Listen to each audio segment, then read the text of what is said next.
Afrique et parfois dans le monde, en termes de croissance, en termes de pourcentage de croissance. Donc c'est un des principaux indices. Deuxième indice, c'est le développement, la mise en œuvre par l'État d'une importante politique d'infrastructure. Vous savez que le président de la République, à travers le gouvernement et notamment le ministère en charge des grands travaux, a mis en place depuis une bonne dizaine d'années une puissante politique de développement de nos infrastructures. Parce qu'on ne peut pas parler de développement, d'émergence sans infrastructure. Ce sont des prérequis. Troisième indice de l'émergence, c'est la diversification économique. Et ça, c'est l'élément qualitatif. Jusque-là, on parlait des éléments quantitatifs. La croissance, il faut qu'elle soit... Mais ce n'est pas n'importe quelle croissance. Il faut que la croissance aboutisse à une diversification de l'économie. Parce que jusque-là, un pays comme le nôtre, qui a une espèce de monoproduction pétrolière pimentée d'un peu de production forestière et de quelques productions minières, était un pays qui fondait sa croissance, sa richesse et son développement finalement sur des ressources fossiles qui un jour ne seront pas là et qui ne seront plus demain le moteur ni le carburant de notre croissance. Donc cette diversification, elle est en cours. Vous vous rendez compte que nous développons, le président de la République a mis en place avec le gouvernement une importante politique de diversification qui est adossée sur ces infrastructures. On parle des zones industrielles, des zones franches, on parle de Maluku, on parle des cimenteries qui poussent un peu partout dans le pays, de ces usines qui permettront la baisse du coût des facteurs de production, notamment en matière de génie civil, de travaux publics, parce que nous n'allons plus importer un certain nombre d'intrants, mais nous allons les produire sur place. On parle du développement des services. On parlait des télécoms tout à l'heure. Il y a une diversification des services qui va permettre de faire du Congo un hub technologique.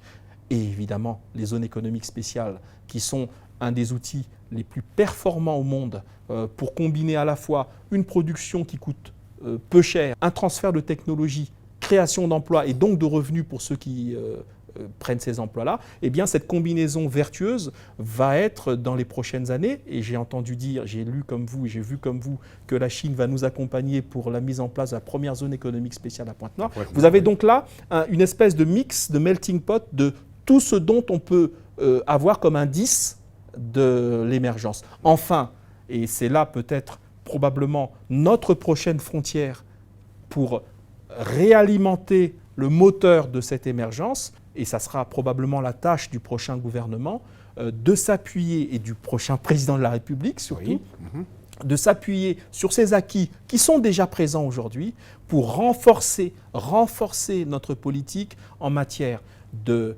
gestion des hommes, parce qu'on ne peut pas parler d'émergence si les hommes ne sont pas suffisamment bien traités en termes de compétences, développement de leurs acquis, de leurs ressources, etc., humaines, compétences professionnelles, techniques, et en même temps de renforcer l'épanouissement socio-économique de nos compatriotes. Ce sont donc les deux grands volets qui vont réalimenter, à mes yeux, à nos yeux, le moteur de cette croissance qui doit nous conduire vers l'émergence. Que les gens ne s'arrêtent pas, Jean-Claude Cacou, aux difficultés conjoncturelles qui sont celles de la baisse du prix du pétrole. Et c'est d'ailleurs même l'illustration de ce que je disais tout à l'heure. On ne peut pas être totalement considéré comme émergent si notre fortune d'une année sur l'autre économique dépend de l'évolution qui, elle, est totalement volatile du cours du baril.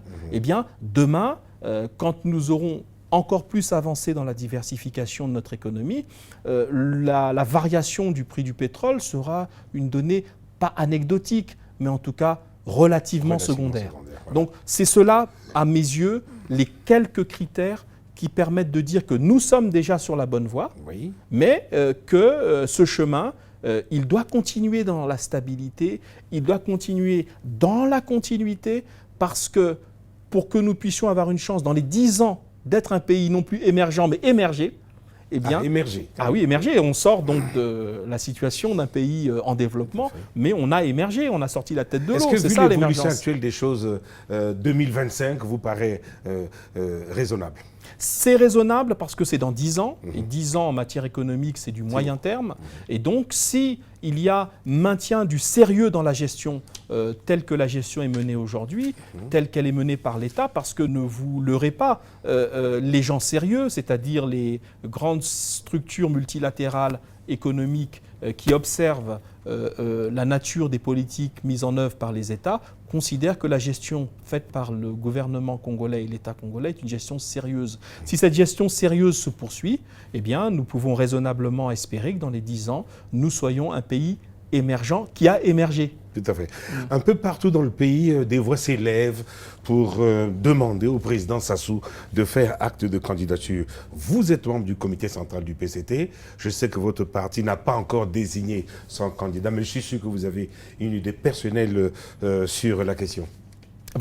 Mon idée personnelle, et je ne m'en suis jamais caché, je n'ai pas mon drapeau dans la poche, c'est qu'aujourd'hui, je considère que l'homme d'État qui est actuellement en train de gérer les destinées de notre pays, le président Denis Sassou Nguesso, remplit les conditions d'expérience, les conditions de rayonnement personnel, d'autorité, eh bien, toutes les conditions qui permettront que, dans la stabilité, mais avec la capacité d'innover, de voir loin, d'avoir le regard qui porte non pas à demain ou après-demain, mais qui porte sur 10 ans, eh bien, il a les capacités, les qualités requises pour être candidat demain. Donc moi, personnellement, en tant que membre du comité central, en tant que Thierry Mungala, j'en appelle à la candidature du président de la République. Et bien entendu, il s'agit là de mon vœu personnel, mais nous attendons de voir ce que le président de la République dira lui-même. Parce que, comme vous le savez, l'acte de candidature est un acte individuel. Individuel, voilà.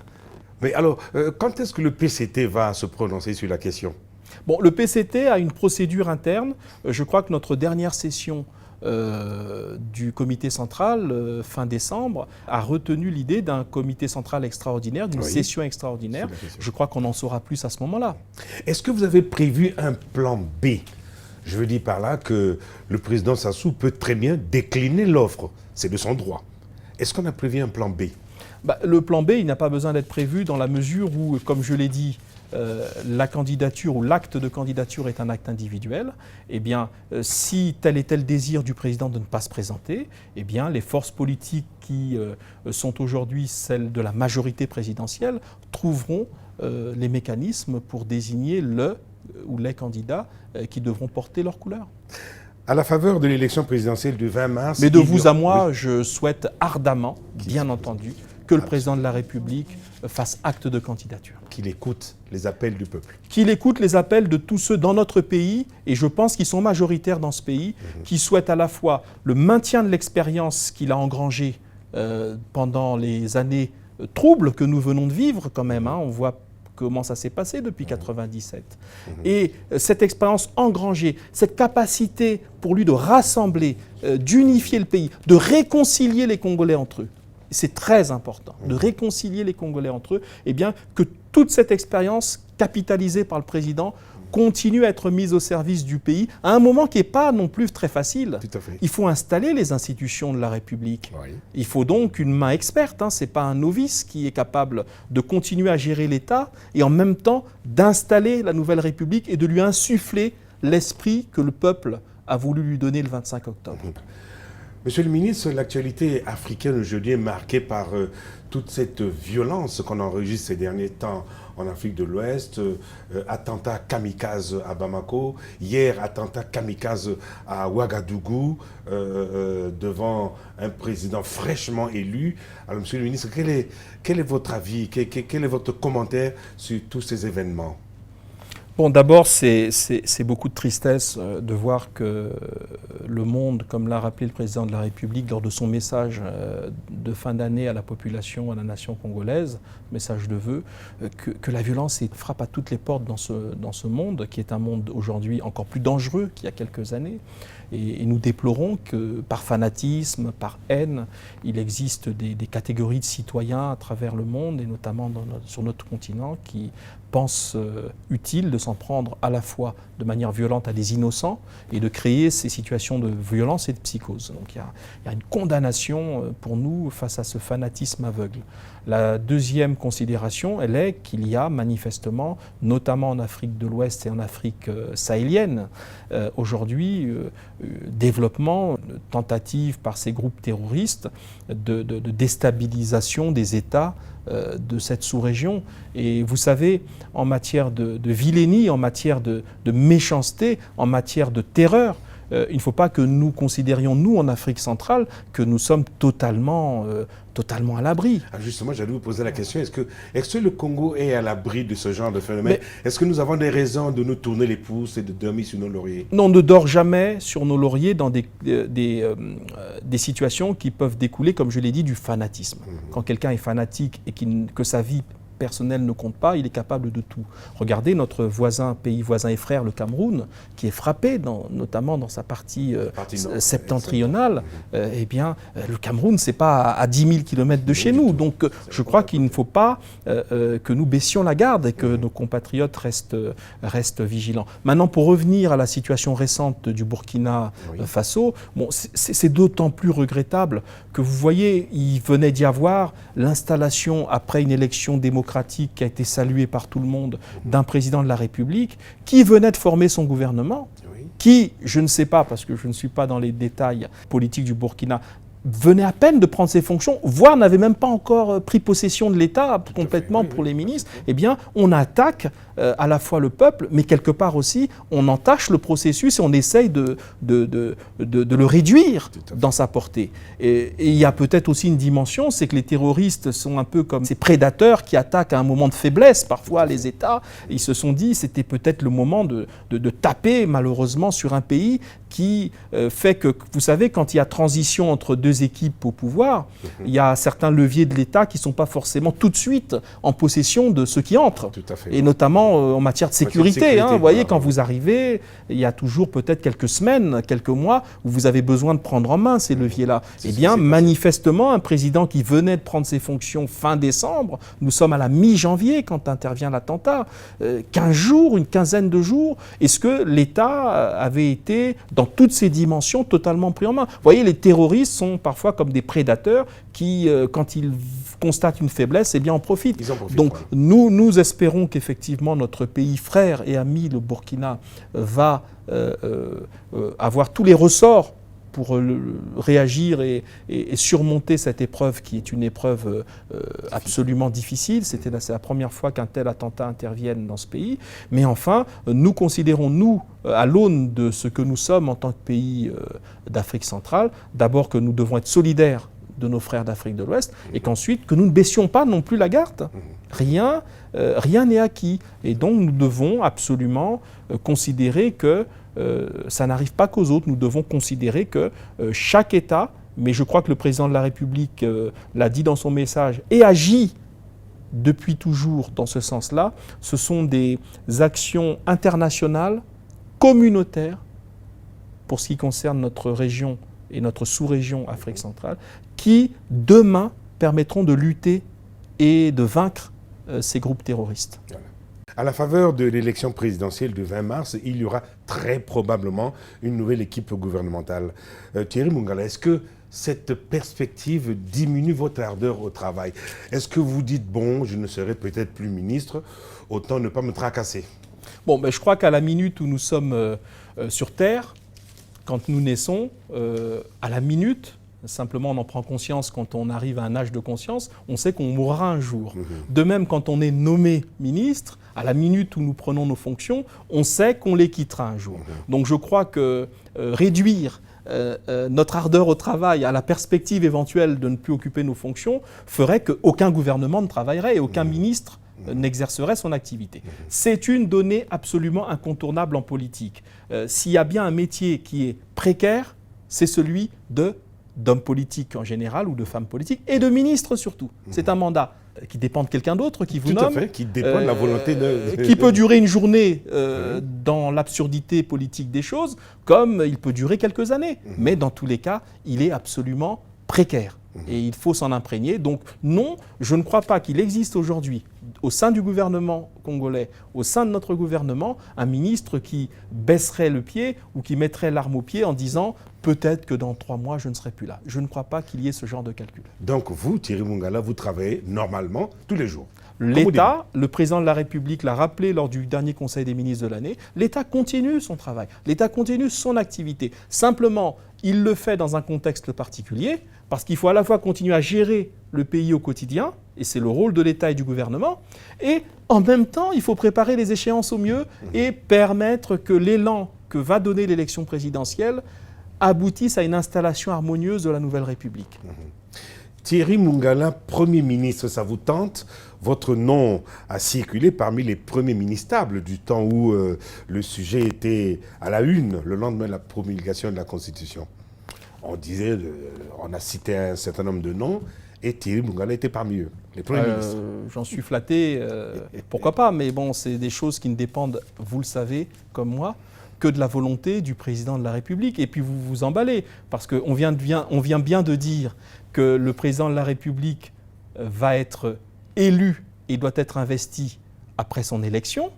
Et ce président, comme vous l'imaginez, on n'en connaît pas l'identité au jour d'aujourd'hui. Tout à fait. Il faut qu'il y ait une élection, d'abord des candidats et une élection. Et enfin, selon la volonté discrétionnaire de ce président, il y aura un Premier ministre. Je crois que ce genre de spéculation, bon, qui convient à la presse parce que ça fait vendre, etc., pour moi ne doit pas être au centre de la réflexion d'un homme politique qui doit d'abord faire son travail. D'abord, là où il est. Et puis, si un jour il est appelé à d'autres fonctions, quelles qu'elles soient, eh bien, il répondra à celui qui les lui confiera, je suis présent ou je ne veux pas. Mais ce sont des spéculations qui ne doivent pas, un peu comme votre question précédente, être au centre de la réflexion de celui qui est dans l'action. Nous, on est dans l'action. Et un jour, dans quelques semaines, quelques mois, il y aura un gouvernement, il y aura un Premier ministre.